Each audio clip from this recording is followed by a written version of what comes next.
Hello everyone, my name is Shruti Gakhar और आज हम डिस्कस करने वाले हैं क्लास +1 इकोनॉमिक्स का चैप्टर रिवेन्यू। वीडियो स्टार्ट करने से पहले अगर आपको मेरा आज का वीडियो पसंद आए तो प्लीज इसे लाइक, सब्सक्राइब और शेयर करना ना भूलें। तो चलो स्टार्ट करते हैं फिर हम आज का टॉपिक, दैट इज रिवेन्यू।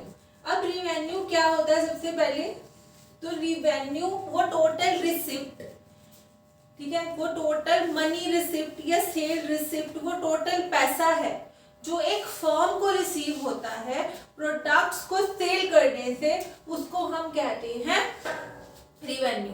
ठीक है, तो रिवेन्यू क्या है? रिवेन्यू टोटल मनी रिसिप्ट है, ठीक है, वो टोटल सेल रिसिप्ट है, वो टोटल पैसा है जो फर्म को मिलता है प्रोडक्ट को सेल करने से, उसे हम रिवेन्यू कहते हैं। जैसे कि एक आइसक्रीम की फर्म है, आइसक्रीम बनाती है, तो वो एक दिन में 100 आइसक्रीम जो है वो बेचती है और एक आइसक्रीम का प्राइस जो है वो 10 है।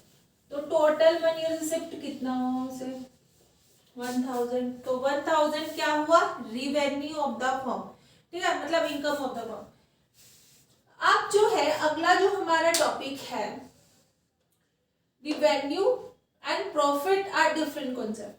ज्यादातर जो लोग हैं रिवेन्यू को और प्रॉफिट को एक ही चीज मानते हैं कि रिवेन्यू, ठीक है, या अगर आपको प्रॉफिट, वो एक ही चीज है, बट ये दोनों चीजें अलग अलग हैं, एक चीज नहीं है। जैसे कि अभी मैंने आपको बताया कि जो रिवेन्यू होता है वो टोटल मनी रिसिप्ट या total sale receipt. Sale receipt का मतलब क्या होता है? जो सेल करने से हमें पैसा मिलता है उसे सेल रिसिप्ट बोलते हैं। जैसे मैंने अभी बोला, एक जो फर्म है, आइसक्रीम फर्म है, वो एक दिन में 100 आइसक्रीम बेच रही है और एक आइसक्रीम जो है वो 10 रुपीज की है, तो टोटल मनी रिसिप्ट या सेल रिसिप्ट कितनी हो रही है उसे?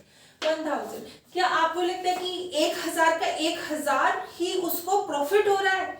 नहीं, ठीक है, 1000 उसे मनी रिसिप्ट या सेल रिसिप्ट तो हो रही है, बट वो उसका प्रॉफिट, पूरा जो पैसा है वो प्रॉफिट नहीं है, उसमें से कुछ तो उसकी कॉस्ट भी लगी होगी ना आइसक्रीम बनाने में, ठीक है, कॉस्ट है, बनाने वालों को पैसे दिए, पूरा जो उसका खर्चा आया है वो भी तो उसके अंदर इंक्लूड है, उस 10 रुपीज के अंदर इंक्लूड है। तो हम रिवेन्यू को तो टोटल पैसा या मनी रिसिप्ट बोलते हैं जो सेल करने से मिलता है, बट प्रॉफिट और रिवेन्यू दो अलग अलग चीजें हैं।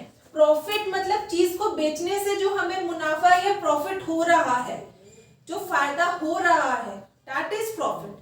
रिवेन्यू जो हमें टोटल पैसा मिल रहा है जिसके अंदर कॉस्ट, प्रॉफिट दोनों चीजें इंक्लूड होती है।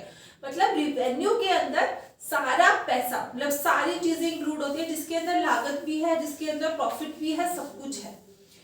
तो अगर हम कहें कि दोनों सेम चीज है, अगर आपको पेपर में आ गया, तो नहीं, ये दोनों चीजें सेम नहीं होती, दोनों अलग अलग चीजें आती हैं। तो कैसे अलग है वो पूछेंगे कि आप कुछ बताइए मुझे कि प्रॉफिट कैसे अलग है रिवेन्यू से। तो आपने बताना है कि जो प्रॉफिट होता है वो कैसे आता है। अगर हम टोटल जो हमारा रिवेन्यू आया है, टोटल सेल रिसिप्ट में से कॉस्ट को माइनस करके तो प्रॉफिट आ जाएगा।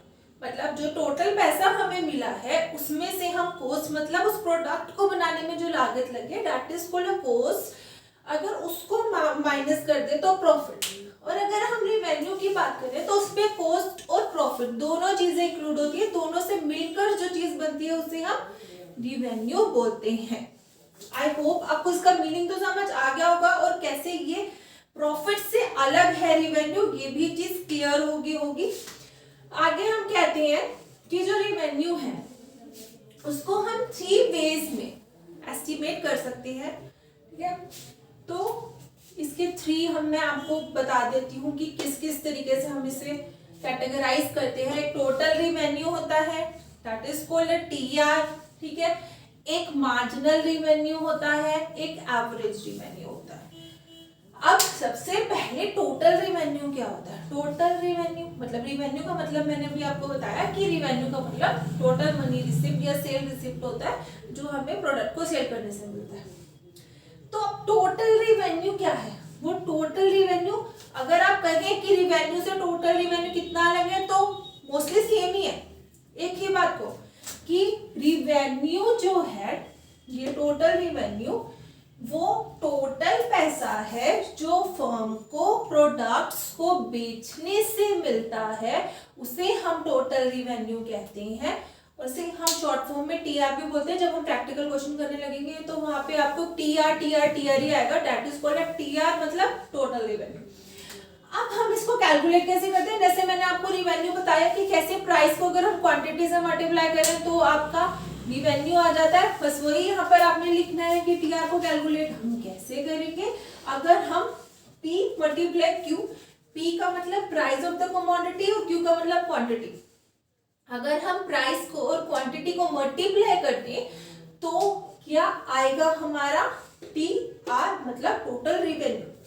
अब अगले इंपॉर्टेंट जो टर्म है वो है हमारी मार्जिनल रिवेन्यू। ये टर्म्स जो है आपको अच्छे से क्लियर होनी चाहिए, अच्छे से समझ लो। अगर डाउट हो तो मुझसे कमेंट सेक्शन में पूछ सकते हो, क्योंकि अगर आपको ये टर्म्स क्लियर नहीं होंगी तो आप प्रैक्टिकल क्वेश्चंस भी नहीं कर पाओगे, क्योंकि प्रैक्टिकल क्वेश्चन मोस्टली पूछे जाते हैं इस चैप्टर में से। तो आप इसको अच्छे से समझ लो और इसके फॉर्मूलाज भी अच्छे से देख लो। अब मार्जिनल रिवेन्यू क्या होता है, marginal revenue is a change in total revenue when one more unit of a commodity is sold.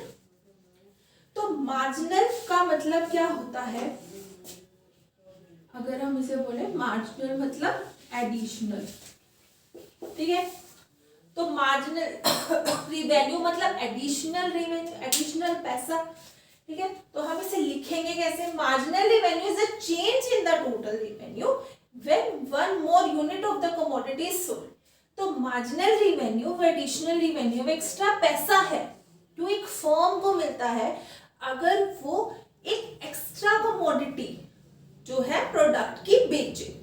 अब आप कहोगे किसी एग्जांपल से बताओ, इसका फॉर्मूला भी बताओ, तो मैं आपको एक एग्जांपल देती हूँ। अगर आपका टीआर, अगर आप 10 यूनिट ऑफ कमोडिटी बेचते हो, जैसे मैंने यहाँ पे बताया था आपको कि 10 बेचे तो मिलते हैं 1000, ठीक है। तो यहाँ पे अगर हम कहें कि अगर उसने 10 यूनिट ऑफ कमोडिटी की प्रोडक्ट की बेची तो उसे एग्जाम्पल में जो मैंने लिखा है तो 10,000 रुपए मिले, ठीक है। TR total revenue 10,000। अगर 10 यूनिट ऑफ कमोडिटी बेची, अगर यही वो 11वीं यूनिट भी बेचे एक्स्ट्रा मतलब, तो उसके रिवेन्यू में भी तो चेंज आएगा ना। अगर 10 बेचता है तो 10,000, अगर 11 बेचता है तो टोटल रिवेन्यू कितना हो गया एक्स्ट्रा 1000 मतलब 11,000। तो हमारा मार्जिनल रिवेन्यू कितना हुआ, मार्जिनल रिवेन्यू मतलब एडिशनल रिवेन्यू मतलब एडिशनल इनकम कितनी हुई, मतलब 10 बेचा तो 10,000 और 11 बेचा यूनिट ऑफ कमोडिटी तो 11,000। तो मार्जिनल रिवेन्यू कितना हुआ हमारा 1,000, 1000 रुपीज। तो एमआर को कैसे कैलकुलेट करेंगे, एमआर टीआर, जैसे हमने ऊपर 11 बोला तो TR 11 माइनस TR 10 ऐसे किया मैंने कैलकुलेट, 11 माइनस 10 1000। अब अगला हमारा जो टर्म है that is the average revenue. Average revenue, average का मतलब जब हम पर यूनिट ऑफ आउटपुट की बात करते हैं। अगर हम कहें कि अगर हमने ये जो है 10 यूनिट बेची तो मुझे मिल रहा है 10,000। अगर 10 यूनिट बेची तो 10,000, अगर 1 यूनिट बेची तो कितना पैसा मिलेगा, उसे हम कहते हैं एवरेज रिवेन्यू, जहां पर हम पर यूनिट ऑफ आउटपुट की बात करते हैं। तो average revenue refers to the revenue per unit of output. Average revenue मतलब जहां हम बात कर रहे हैं per unit revenue of output की, उसे हम एवरेज रिवेन्यू कहते हैं। और एवरेज रिवेन्यू को कैलकुलेट करने का फॉर्मूला होता है ARTR अपॉन Q, है। अब AR रेफर्स टू इसका क्या बोलते हैं हम, average revenue, TR total revenue, Q मतलब आउटपुट।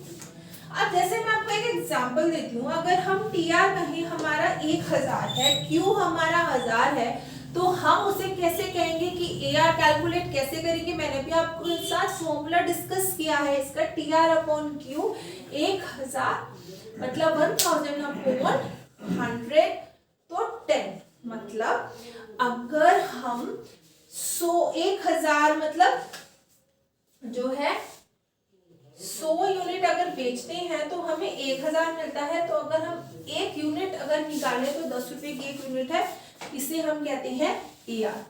अब हमने रिवेन्यू का भी डिस्कस कर लिया, रिवेन्यू प्रॉफिट से कैसे अलग है ये भी कर लिया, इसके 3 टर्म्स भी कर ली कि टोटल रिवेन्यू, मार्जिनल रिवेन्यू और एवरेज रिवेन्यू क्या है। तो आई होप आपको मेरा आज का समझाया हुआ जो टॉपिक है वो समझ आ गया होगा, रिवेन्यू के जो मीनिंग है और बेसिक कंसेप्ट्स हैं वो क्लियर हो गए होंगे। अगर आपको मेरा आज का वीडियो पसंद आए तो प्लीज इसे लाइक, सब्सक्राइब और शेयर करना ना भूलें। अगर आपको किसी भी टॉपिक में कोई भी डाउट है तब भी आप मुझसे पूछ सकते हैं कमेंट सेक्शन में। Thank you.